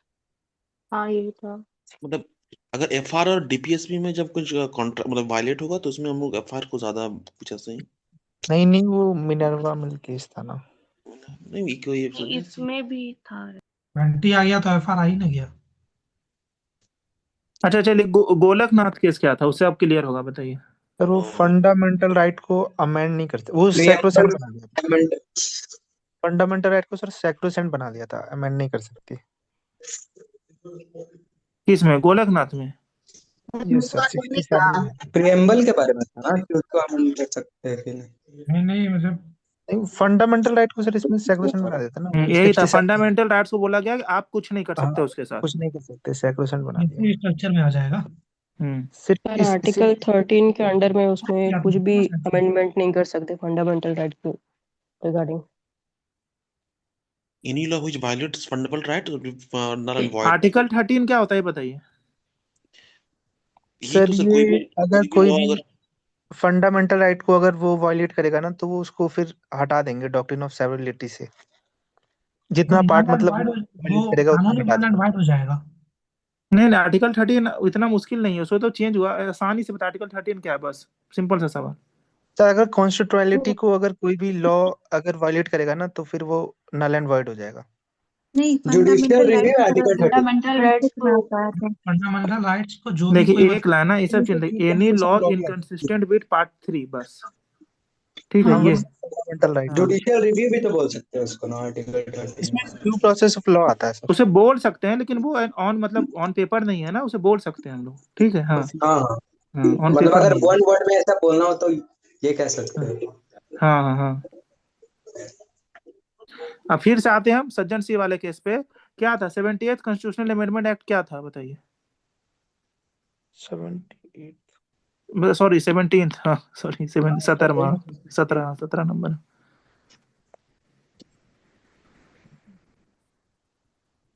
कोई बताइए सर्च करके, जैसे भी मैं चाह रहा हूँ ना डिस्कशन हो एक बार ना तो याद रह जाए। बताइए 17 नंबर क्या था, बहुत इंपॉर्टेंट है, मतलब सबको मतलब एक बार पढ़े रहना चाहिए, याद तो नहीं रहता, पढ़े रहना चाहिए। पार्लियामेंट अमेंड कर सकता है सर फंडामेंटल ये राइट्स को। माइनॉरिटी से था कि अगर उनके लैंड ले लेना तो उनको शायद फिर वो कंपनसेशन देना पड़ेगा। एक तो लैंड वाला था, ठीक है, और वो था 9th शेड्यूल में जो भी एनी पार्ट ऑफ एक तो था कि कॉन्स्टिट्यूशन लैंड रिफॉर्म अमेंड कर ना सकता उसे है। जुडिशियल रिव्यू से बचाना था, ठीक है। और बताइए। हाँ, इनसे और जो लैंड जो भी एक्विजिशन लॉ कंपनसेशन को उसके रिलेटेड कुछ चेंजेस रूल्स में कुछ चेंज कर सकते हैं, ऐसा कुछ किस रूल में? लैंड एक्विजिशन कंपनसेशन का। हाँ वही, हाँ उसी का था, 31A में भी था। हाँ उसी में था, यही था ना। देखिए ये जो था ना, इसमें जो चीजें हुई थी ना, उसी से फिर आपका आता सज्जन सिंह केस, जिसमें कि बोला गया था कि कॉन्स्टिट्यूशनल वैलिडिटी को माना था 17th कॉन्स्टिट्यूशनल अमेंडमेंट को। और इसमें ये बोला था सुप्रीम कोर्ट ने कि ये पार्लियामेंट जो है उसे अथॉरिटी है कि किसी भी पार्ट को वो अमेंड कर सकती है। Yes sir. ये चाहिए थे, समझ गए बात को? Yes sir. हाँ ये चीज है। सज्जन सिंह में आपको ये मानना है कि पार्लियामेंट के पास पावर है कुछ भी अमेंड करने का। और फिर इसके बाद गोलकनाथ आया था। हाँ गोलकनाथ क्या बोला था? बोला था कि गोलकनाथ फंडामेंटल राइट्स को नहीं नहीं हासिल कर कर सकते। अमेंड नहीं कर सकते हैं उसको सर। FR और उसके बाद फिर कौन सा केस आया? स्वानंद। केशवानंद 73 में। उसके बाद LIC मिनर्वा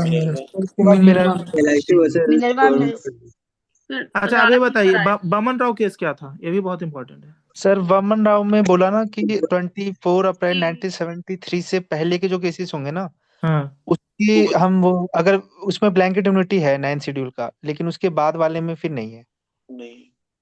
आर्टिकल 31A और 31B नहीं इसे ब्रॉड टर्म में बोलना है कि 24 अप्रैल 1973 जो कि केसमन एंड भारती जजमेंट था, उसके बाद ही बेसिक स्ट्रक्चर डॉक्ट्रिन लगाएंगे।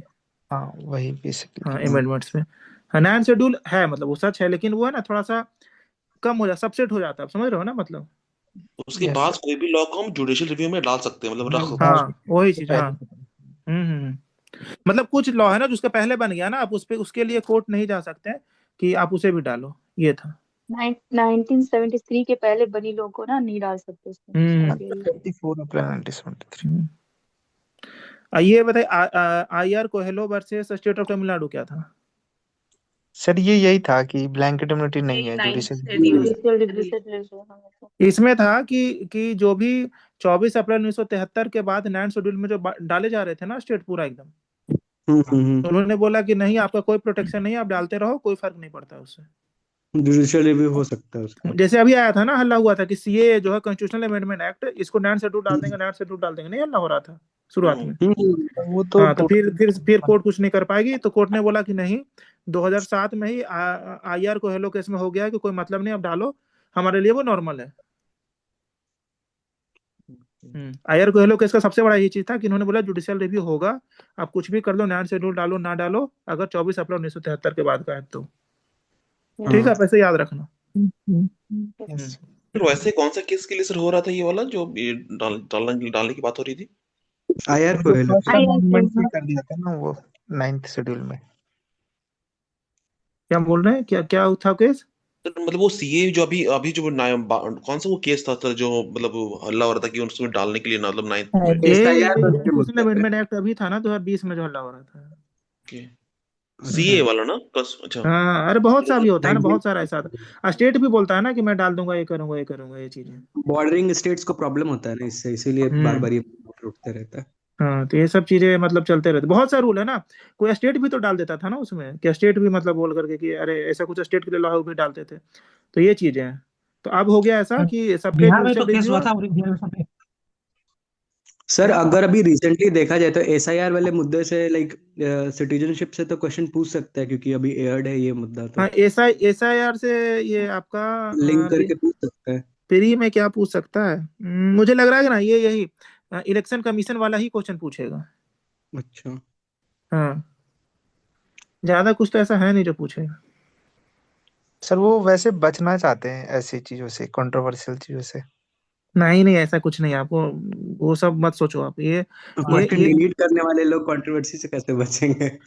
उसे आपको लग रहा है कि उतना सोच क्या, मतलब आप ना एक बार पेपर देखना ना और खुद से एक सवाल कि पेपर बनाने वाले को मतलब थोड़ा भी लग रहा है कि ये बच्चे पढ़ कर आ रहे हैं, उन्हें इतना मतलब ये पढ़ा है उन्होंने, उसे उन्हें कोई फर्क नहीं पड़ता। पेपर गौर से देखो, समझ में आएगा आपको। बिल्कुल बिल्कुल। जो मन में आता है वो ऑप्शन डालते हैं, जो मन में आता है जो ऑप्शन मानते हैं, जो मन में आता है डिलीट कर देते हैं, ऑप्शन चेंज कर देते हैं। उन्हें एकदम फर्क नहीं पड़ता है उन्हें। तो ये समझ लो कंट्रोवर्सी क्या, उन्हें आज मन कर जाएगा वो एसआईआर का फुल फॉर्म पूछ देंगे, समझे, सीधा ही पूछ देंगे। बिल्कुल, अभी मेंबर्स के भी नाम पूछ सकते हैं। ये ना, हाँ हाँ, ये सब याद कर लें। एसआईआर कब सबसे पहले बिहार में जो हुआ, कितने तारीख को अनाउंस हुआ, क्या हुआ ना, ये सब डेटा आप लोग देख लेना। हाँ, और ये जो अभी इलेक्शन हुआ ना बिहार में आपका, इसका पूरा डेटा। अच्छा, मैं ना मैं क्या करूँ ना, मैं सोच रहा हूँ एक मैं बनाता हूँ इसका, मैं ना सारे वीडियोज ले, मैं सब कुछ का ना एक वीडियो में मैं डाल दूंगा, ठीक है? यस सर, ये आप कर दीजिए हाँ, प्लीज। कि सबसे कम वोट किसे मिला, ज्यादा किसे मिला, से आया, किसका उम्र ज्यादा था, किसका उम्र कम था। हाँ, ओल्डेस्ट सबसे यंग कौन है पूरा। सबसे ज्यादा डिफरेंस से कौन जीता, सबसे कम से पूछ सकते हैं ना ये चीजें। Yes sir. तो मैं एक में करता हूँ, ठीक है ना? कंप्लीट कैबिनेट डाल दीजिएगा सर। क्या? पूरा कंप्लीट कैबिनेट मतलब उसको। हाँ, वो कैबिनेट से ऐसे भी क्वेश्चन नहीं आएगा, वो तो कहीं भी मिल जाएगा, मैं डाल दूंगा ना, वो तो कोई दिक्कत नहीं, कोई उठा के मैं डाल दूंगा फोटोज का। मतलब सवाल आपसे ये पूछेगा ना कि जो इलेक्शन था ना, वो कौन सा इलेक्शन था, नीतीश कुमार मतलब कब कौन सा बार ये ओथ लिए, ठीक है, इस तरीके से पूछेगा। परसेंटेज ऑफ वुमेन पार्टिसिपेंट भी पूछ हाँ, सकता है वो, ये पूछेगा। एसआईआर का जो ये लास्ट फेज था वो कंप्लीट कब हुआ, फर्स्ट फेज शुरू कब हुआ, ऐसे ऐसे सवाल पूछेगा। कितने फेज में इलेक्शन हुआ, फर्स्ट फेज कब हुआ, लास्ट फेज कब हुआ, ऐसे पूछ सकता है। फर्स्ट फेज में कितने सीट्स हुए, सेकंड फेज में कितने सीट्स हुए? नहीं नहीं, ये सब नहीं, ऐसे नहीं पूछेगा, मतलब इतना भी अंदर नहीं जाए। वही पूछते तो हो गया सर, एक एग्जाम में दिया पूछा था इसलिए मैं सर, मुझे प्रीवियस नहीं, 66 ने पूछा था कि इलेक्शन अनाउंस कब हुआ था, ये पूछा था, मुझे याद है। उसमें सब कंफ्यूज किए थे 24 और 25 तारीख, मुझे ये भी याद है। हाँ, मैं भी कंफ्यूज था, दे रहा था इसीलिए। तभी तो याद है सर। हाँ, इसीलिए मुझे याद है। ईगो हर्ट होता है ना। नहीं, ईगो का बात नहीं है, कोई नहीं पढ़ के गया ना, उस साल ही तो लगा क्या पूछ सकता, कौन पढ़ता है इलेक्शन कब अनाउंस हुआ। बिल्कुल बिल्कुल। हाँ, कब हुआ ये पूछे, पता चलता है सबको ना, देता है। तो मतलब मानो कि 3 फेज है तो 1/3 पीपल को क्वेश्चन सही होगा कि कब फर्स्ट फेज का इलेक्शन हो, क्योंकि उन्होंने वोट दिया था जाके, कम से कम 1/3। लेकिन ये है ना, इसीलिए नहीं पूछे कि कब फर्स्ट फेज हुआ था, समझ रहे हो ना, उनसे पूछने में क्या दिक्कत होता है उन्हें, कि 1/3 लोग को पता होता है। ये सीधा पूछे इलेक्शन कब अनाउंस हुआ, सबके लिए बराबर है, ये चीज है। हाँ, तो ये सब चीज ना छोड़ना नहीं है क्या, जैसे देखिए आपका सेंसस हो गया, फॉरेस्ट सर्वे हो गया, ये इलेक्शन वाला इस बार का अच्छा है। कास्ट सर्वे तो हमेशा ही रहेगा अभी, ठीक है। हाँ, उसके बाद और क्या हो जाएगा, ये फॉरेस्ट सर्वे में मैंग्रोव वाला ही मान लो, टाइगर वाला मान लो, ठीक है। हाँ, फिर आपका सेंसस दोनों इंडिया और बिहार का, ये सब से ना क्वेश्चंस आएंगे ही, एक क्वेश्चन, ठीक है। ये सब मतलब अच्छे से करके जाना है। जैसे आपका नोबेल प्राइज हो गया, ठीक है, नोबेल प्राइज आपका ये हो जाता है। आप तो कम पूछता है, लेकिन पूछ सकता है ना अभी भी। यूएस ओपन और ये सब जो होता है ना, ये सब जो ग्रैंड चीजें, स्लैम्स। हाँ कोर्ट से हाँ, इससे ग्रैंड पूछ सकता है आपका। तो ये सब चीजें ना, ये लास्ट के लिए रखना है। लास्ट के 3 दिन में ना यही सब पढ़ना होता है, ठीक है। हम्म, हाँ, ये पढ़िए। फिर कौन बुकर प्राइज जीता, कौन क्या जीता, ये सब जो चीजें होती है। ऑस्कर किसे मिला, नहीं मिला, ये जो चीजें है ना, ये है। मूवी का नाम। हाँ, ये जैसे 70 में पूछ दिया था ना, सीधा पूछ दिया, लोग कंफ्यूज कर गए थे। 71 में, सॉरी, 71 में पूछा। गुजराती ला मूवी के लैंड। बारे में बोला तो कुछ ज्यादा हो गया हाँ, था। अब वो चीज ना, वो सब में था, सारे मैगजीन में था, ऐसा नहीं था कि नहीं था। हाँ हाँ। हाँ, यही चीज है। अच्छा चलो, एक सवाल बताओ आप लोग कि जो प्रेसिडेंट का इलेक्शन होता है जिस मेथड से, वो कहाँ से लिया गया, किस देश से लिया गया? ये मेथड कनाडा से नहीं, south method of Africa. Election south south Africa. Canada से तो गवर्नमेंट जितना भी सेंट्रलाइजेशन। और कोई बताइए। साउथ अफ्रीका ही है। सर ये आयरिश से लिया जा सकता है सर। आयरलैंड। और कोई बताइए। तीन तीन चीज आ गया। क्वेश्चन सुन लो आप। हाँ, मेथड ऑफ ये तो साउथ अफ्रीका ही होगा। Method of presidential election. ये मैं पूछ रहा हूँ। आयरलैंड अच्छा, सर। प्रेसिडेंट बहुत है कॉन्फिडेंस में साउथ अफ्रीका बोल रहे हैं, क्यों बताइए? जैसा उसमें तो सर मेंबर्स ऑफ राज्यसभा का शायद है इलेक्शन। राज्यसभा से वो हो गया था। सही। ये होगा आयरलैंड, ठीक है। ओके। ऐसे ऐसे याद रखना। नॉमिनेशन ऑफ राज्यसभा मेंबर्स भी आयरलैंड, ठीक है। ओके। ये बताइए, appointment of governor by centre. Sir ये Canada government of India act Canada से 1930। होगा। Canada Canada 1935 report. ऑप्शन है आपका आयरिश, कैनेडियन, ब्रिटिश कनाडा। नहीं, ये तो और कनाडा होगा। 1935। कनाडा होगा 100% फिर। कनाडा है। जितना भी सेंट्रल कंट्रोल वाला चीज है वो कनाडा हाँ से हाँ ही आया है।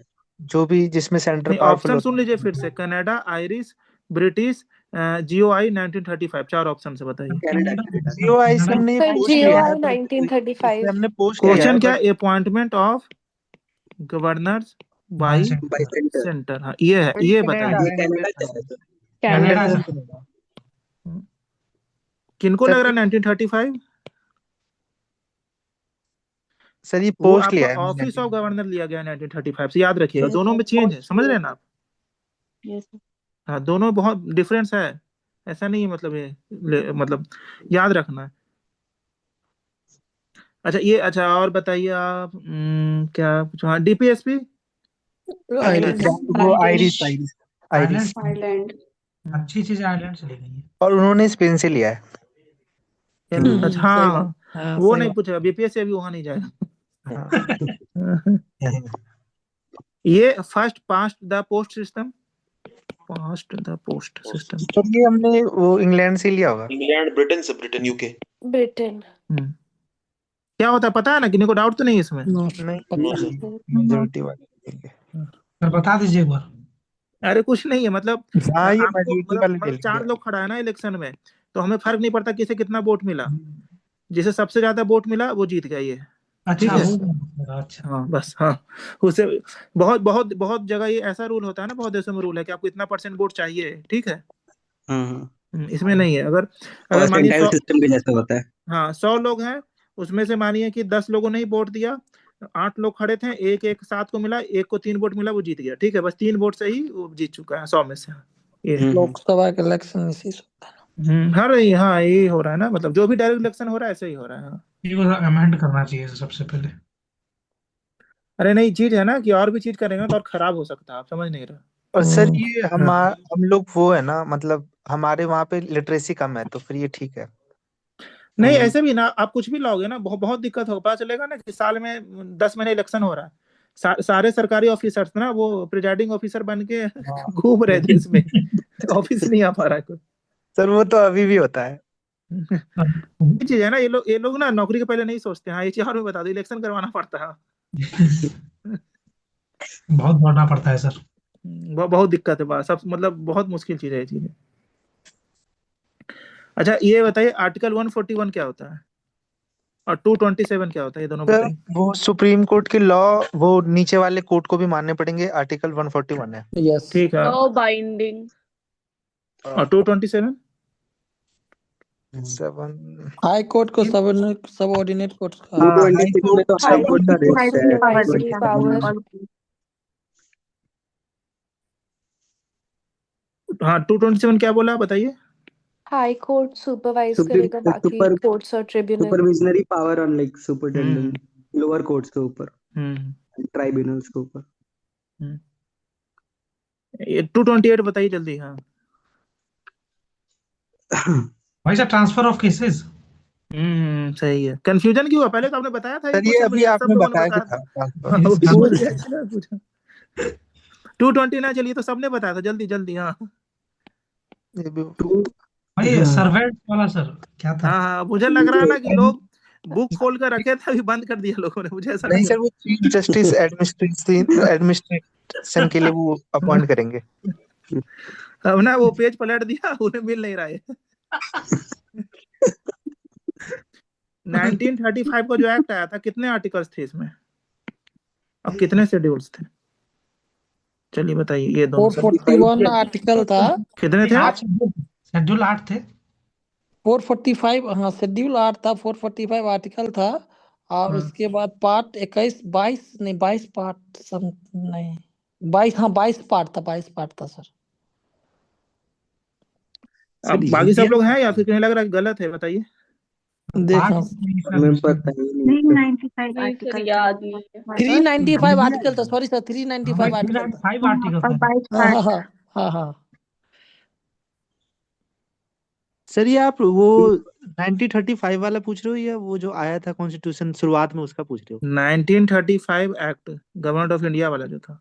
नहीं फिर नहीं पता है 35 तब का। नहीं पता सर। आप लोग सर्च करो, एक बार सर्च करो। मैं चाह रहा हूँ कि याद हो जाए, ठीक है ना। अभी अभी याद कर लोगे ना तो नहीं भूलोगे। एक सेकंड सर देखता हूँ। यार आप लोग सब सर्च करो एक बार। Government of India Act 1935 have how many articles, schedules and parts? 321 articles and 10 schedules. कितना? और बाकी लोग भी सर्च करिए। 321 321 सेक्शंस 10 शेड्यूल्स। वही आर्टिकल गूगल पे तो यही आ रहा है। सेक्शन ही बोलते थे उन्हें, प्रोविजन सेक्शन जो ही बोलते थे। The GOI Act of 1935 was a massive legislation document with approximately 321 sections and 10 schedules, making it the longest act ever passed by the Parliament, British Parliament. हाँ तो अब मतलब बाकी लोग जो कुछ भी मतलब बता रहे थे उनके लिए मैं पूछ रहा हूँ। बेकार हो गया। 395 तो हम लोग का था जब कॉन्स्टिट्यूशन आया था, तो शायद 47 क्या था? 321 सेक्शंस थे, मेरा माइनस 0.3 शेड्यूल्स। 10 शेड्यूल्स। इसीलिए बोला ना कि आप लोग पहले सर्च करो।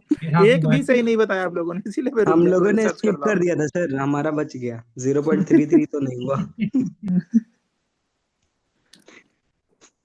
ये सब चीजें है ना, ये याद रखना होगा, समझ रहे? क्योंकि बाकी चीजें तो सब पढ़ रहे हैं, आप भी पढ़ रहे हैं। ये चीजें जैसे जो जजमेंट वाला है ना, एक बार आप लोग रिवीजन करना। क्या क्या रिवीजन करना मैं बता रहा हूँ। जजमेंट आप लोग रिवीजन करना, जो जो मेन है, ठीक है। हाँ हाँ वही पूछना था। शंकरी प्रसाद से शुरू करना है और अभी तक आ जाना, ठीक है। एक जगह फ्रेश से लिख दीजिए ना सर, क्या क्या पढ़ना है उसमें। ठीक है, हाँ रुकिए, मैं एक एक्स्ट्रा पेज पे ले देता हूँ, ठीक है। कॉन्स्टिट्यूशनल अमेंडमेंट का भी थोड़ा लिख दीजिएगा। देखिए ये आपको क्या रिवीजन का मैं बता रहा हूँ। पहले तो सुप्रीम कोर्ट जजमेंट्स, सारे शंकरी प्रसाद शुरू करना, सब पढ़ते हुए पुट्टा स्वामी सब सब सब आ जाना है, ठीक है। नीचे पूरा हाँ। उसके बाद आपका क्या है कि ये वाला आपको पढ़ना है, किस देश से क्या लिया गया, ठीक है। कॉन्स्टिट्यूशनल मेकिंग जो होता है, मेकिंग ऑफ कॉन्स्टिट्यूशन। हाँ कॉन्स्टिट्यूशनल हिस्ट्री,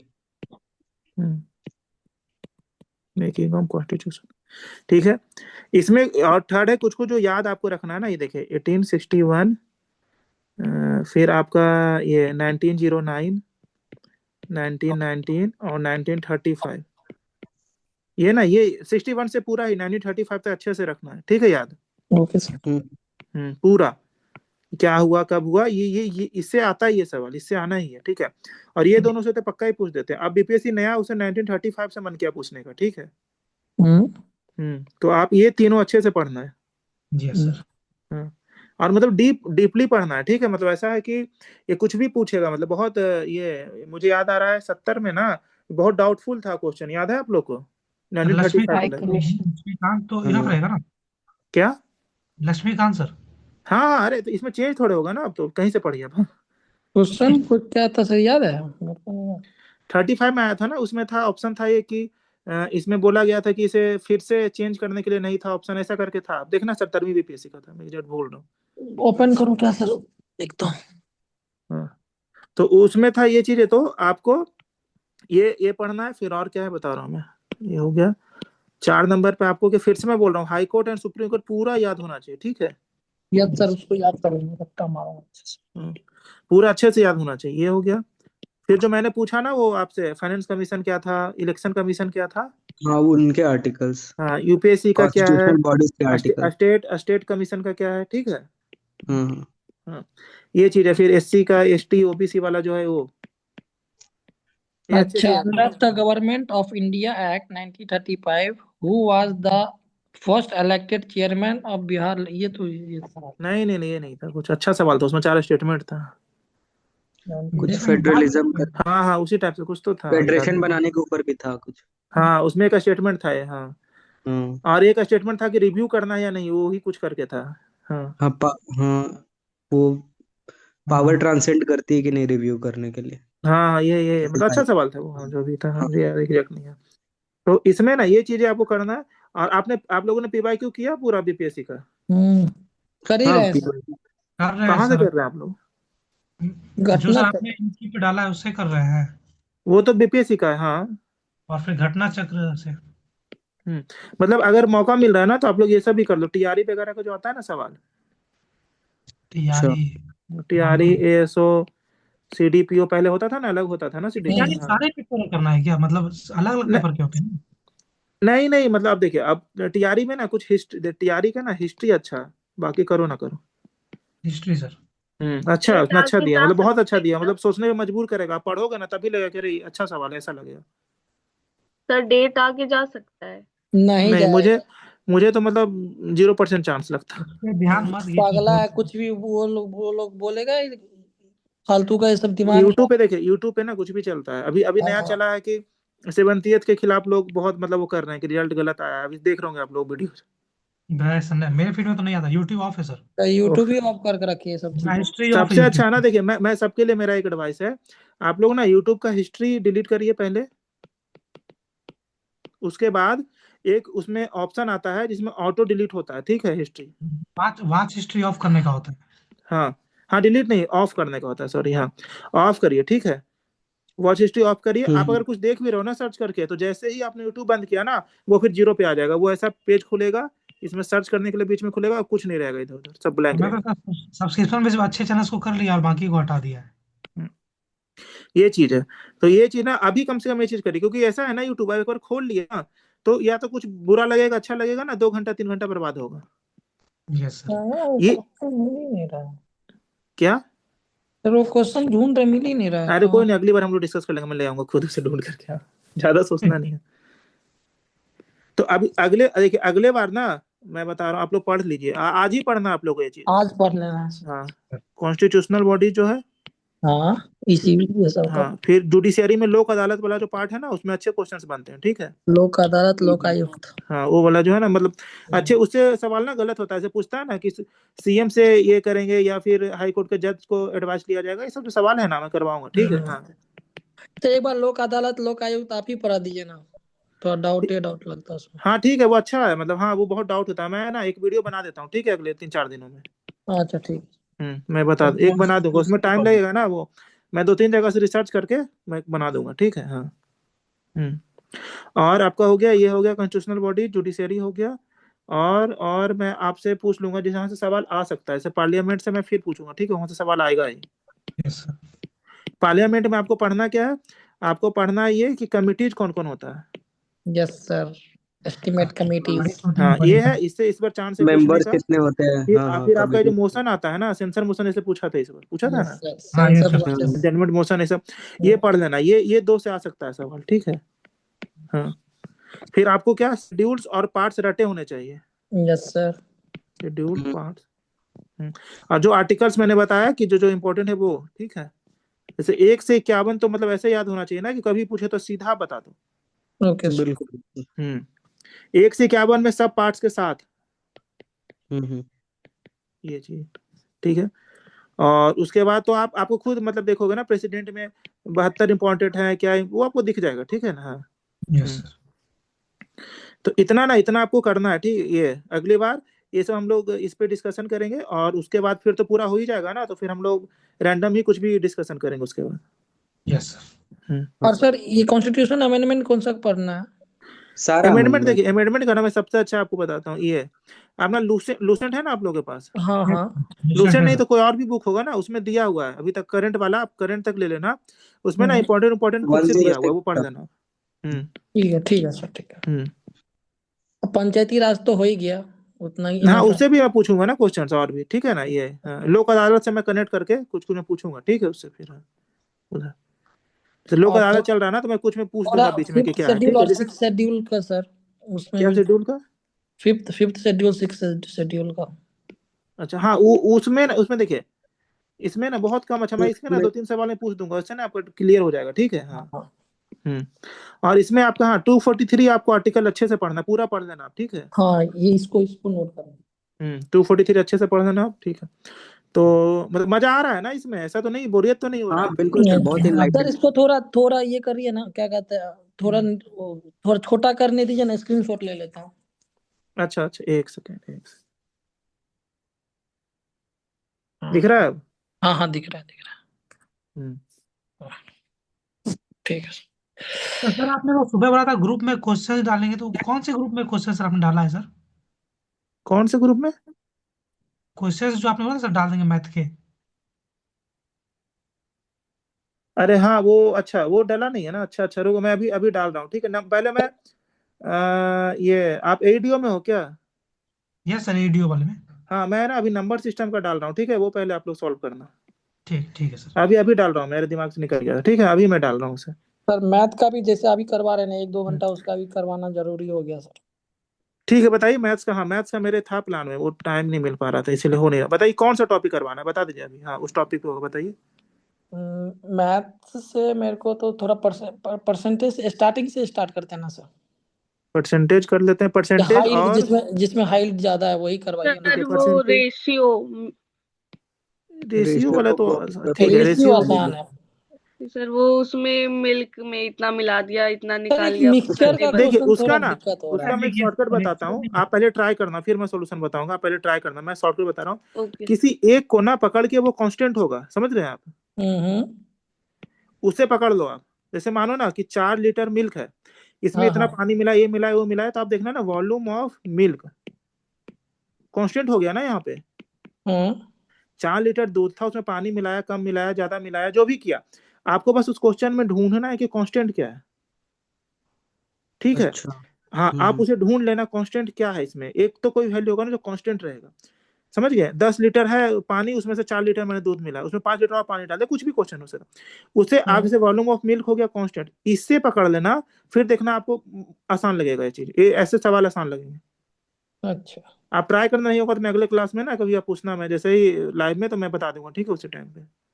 हाँ बस इसे ना दिमाग में रख के एक बार सॉल्व करना, आपकी किसी एक को पकड़ के रखना, वो चेंज नहीं हो रहा है ना, तो उसी के साथ आगे बढ़ना है, बस इसे दिमाग में रखना। हाँ ठीक है, ये 2 चीज है ना, परसेंटेज और रेशियो, हम लोग डिस्कस करते हैं, ठीक है, अगली क्लास में। Yes sir. कल क्या इसको कब करना? कंपाउंड इंटरेस्ट, परसेंटेज और रेशियो का कब करना है सर? अभी कल जैसे डीआई का क्लास है, तो देखता हूँ मैं कल, अगर करना होगा ना तो मैं शाम को डाल दूंगा। आप लोग को ऐसा इसमें पहले बताने का जरूरत तो है नहीं ना, मतलब मैं खुद ही क्वेश्चंस नहीं लाऊंगा ना। हाँ क्लियर है हाँ सर, बेसिक क्लियर है, बस थोड़ा प्रैक्टिस और हो जाएगा। मैं क्वेश्चंस ले आऊंगा ना, मैं देखता हूँ कल या फिर सैटरडे संडे है ना। हाँ मैं देखता हूँ 2-3 दिन के अंदर देखता हूँ, मैं डाल सर दूंगा, 2 घंटे सर पहले मैं सुनिए डाल ना, दूंगा। मेरा एक सजेशन है, मैथ का ना 5 दिन का पूरा सेशन रखिए, A to Z पूरा कंप्लीट करवा, मतलब ऐसे क्वेश्चन सेशन करके एक ही लैब में जाएंगे ना, तो मैथ पूरा एक ही बार हो जाएगा। ठीक है, तो ऐसा कर सकते हैं ना कि मतलब मंडे टू फ्राइडे 5 दिन में हाँ 2 टॉपिक करके निपटा लेते 2 पूरा। से 3, मतलब 3 टॉपिक करके निपटा सकते हैं। हाँ हाँ यस इसका मैं क्या करूंगा ना, 10 से 15 क्वेश्चन में लाऊंगा, आपको 2 मिनट में दूंगा, ठीक है। हाँ हाँ मेजोरिटी के ऑप्शन नहीं होंगे, ठीक है। हाँ ठीक है सर, ऑप्शन चाहिए भी नहीं। हाँ हाँ, नहीं मैं जानबूझकर जिसका ऑप्शन से सॉल्व होगा मैं उसको ऑप्शन दूंगा, और जो खुद से सॉल्व करना मैं ऑप्शन हटा दूंगा, ठीक है उसके। हाँ तो इसलिए ताकि आप लोग मेहनत कर सको, ज्यादा ट्रेन करना है ना ब्रेन को हाँ यहाँ हाँ पे। हाँ इसीलिए। हाँ, तो मैं लाऊंगा और यहाँ पे फिर यहाँ पे डिस्कस कर लेंगे, ठीक है। मैं करता हूँ, प्लान करता हूँ 5 दिन का कोई लगातार, ठीक है ना अभी। ठीक है सर। चलिए ठीक है, अगली क्लास में मिलते हैं, ठीक ठीक है, थैंक यू सर। ठीक सर अभी चलिए। कोई मैथ के लिए थोड़ा सजेशन सर, अभी हम लोग अपने एंड से क्या क्या मतलब करना थोड़ा, आप जितना करवाए थे ना वो हाँ सब क्वेश्चन वोश्चन सारा लगा लिया मैंने। RS अग्रवाल भी लगाया था 8 क्लास का 9 क्लास का, जो जो टॉपिक मिला था, तो मेरा थोड़ा परसेंटेज ये सब थोड़ा अब समझ में आने लगा, लैंग्वेज समझ में आने लगा क्वेश्चन का। कोई समझना ही नहीं, देखो आपको समझ में आ रहा है ना, तो आपको लग रहा होगा कि कितना आसान है, मतलब बहुत कुछ नहीं है हाँ उसमें। हाँ हाँ थोड़ा। तो ये देखिए मैथ्स में ना अभी आप लोग मतलब ज्यादा आप ये कोशिश करो ना कि कॉन्फिडेंस रहे। हाँ क्वेश्चन तो सॉल्व आप कहीं से भी करते हो, कि जैसे कुछ बुक्स है ना जो मैं देख रहा था ना, उसमें बहुत ही मुश्किल सवाल पूछे हैं जो कि बीपीएससी कोई पूछेगा ही नहीं। तो उन सबको सॉल्व नहीं करना है ना, उससे और कॉन्फिडेंस गिरेगा, नहीं करना उसे सॉल्व। आप लोग ना CHSL का कोई क्वेश्चन मिलता है ना, वो कर लो। CHSL का ओके हाँ ग्रुप बी का उसका सर लेवल ना? रहता है, ठीक। हाँ उससे आप कर सकते हो। हाँ सीजीएल वाला को नहीं पूछेगा, ठीक है, जो एसएससी सीजीएल होता है, इसका आज रिजल्ट आया ना आई थिंक, हाँ उसका। हाँ वो मत करना है, आज ही आया ना रिजल्ट एसएससी सीजीएल का लगा। हाँ हाँ तो उसके मत करना, सीजीएल वाला CHSL का कर लो आप लोग। हाँ सर ईपीएफओ का कब आएगा? ईपीएफओ का 30 को हुआ था ना, 7 7 14 7 21, कल हो सकता है, आ सकता है। ठीक है सर। 19 दिन या फिर ये लोग 22 दिन या फिर 26 दिन में रिजल्ट दे देते हैं, मतलब ऐसा होता है ज्यादा, मतलब प्रोबेबिलिटी कल हो सकता है आ जाए इनका रिजल्ट। सर एक और प्रॉब्लम था हाँ कि वो मैथ्स सॉल्व करते हैं तो क्वेश्चन तो बन ही जाता है, लेकिन एक जैसे कि टाइमर लगा के कि इतने घंटे में इतने क्वेश्चन सॉल्व कर लेना है, तो वो नहीं हो पाता है। फिर टाइमर हटा देते हैं, मतलब ऐसे जितना भी टाइम में सॉल्व करे तो हो जाता है। तो ये प्रॉब्लम आ रहा है कि टाइम फ्रेम में सॉल्व नहीं हो पा रहा है पूरा क्वेश्चन मैथ्स का। अभी ना, अभी मैं बताओ, अभी आप ना आप टाइमर मत लगाओ, अभी 25 तारीख तक मत लगाओ टाइमर अभी। लाइक जैसे सर 2 घंटे में सॉल्व करना है पूरा पेपर, तो रीजनिंग तो तुरंत हो जाता है, लेकिन मैथ्स में बहुत टाइम नहीं लग मैथ्स जाता में है। बताओ, मैथ्स में क्या करना है ना, अभी टाइमर मत लगाओ आप, और मतलब खुद ही से ना, टाइमर से क्या हो रहा है ना कि आप प्रेशर में आ जा रहे हो, मतलब। हाँ हाँ तो अभी टाइमर मत लगाओ, और खुद से ना तेज, मतलब अभी मानो आप 2.5 घंटे ले रहे हो ना, उसे 2 घंटा 15 मिनट पे लाओ, ऐसे करते करते ना 25 तारीख तक अभी टाइमर मत लगाओ, 25 के बाद टाइमर के साथ आप प्रैक्टिस करना। Okay sir. हाँ वो प्रेशर क्यों लेना झूठ मूठ का, जब देखो जब आपका 2 घंटे पे आ जाओगे ना, मतलब धीरे धीरे, तो फिर टाइमर से करो, कोई दिक्कत नहीं होगा। सर ऐसा लगने लगता है ना कि अभी नहीं हो रहा, फिर एग्जाम में भी नहीं हो पाएगा, तो पूरा अरे नहीं उतना क्वेश्चन नहीं ना छूट सोचना हो, जाए। अरे ये इतना क्यों सोचना है आपका। देखिए मेरा ये है ना कि आप प्रैक्टिस कर रहे हो ना, अपने तरफ से करते रहो, एग्जाम में नहीं होगा तो नहीं होगा, सबका नहीं होगा, ये सच्चाई है ना। तो अब आप अपना 100% दो बस, ये मतलब मैं अभी पहले सुनता था ना, मुझे बहुत बोरिंग चीज लगता था, अगर ये क्या बोलते हैं लोग, लेकिन सच यही है, दुनिया सच यही है। आप अपना प्रैक्टिस करते रहो, 100% दो, कोई दिक्कत नहीं है, एग्जाम में हो जाएगा, भरोसा रखो आप। Okay sir, thank you. डरना नहीं है, बस भरोसा रखो आप। हाँ ठीक है, चलिए हम लोग मिलते हैं अगले क्लास में। ठीक है sir, good night sir. Good night, good night, good night sir, thank you. Good night.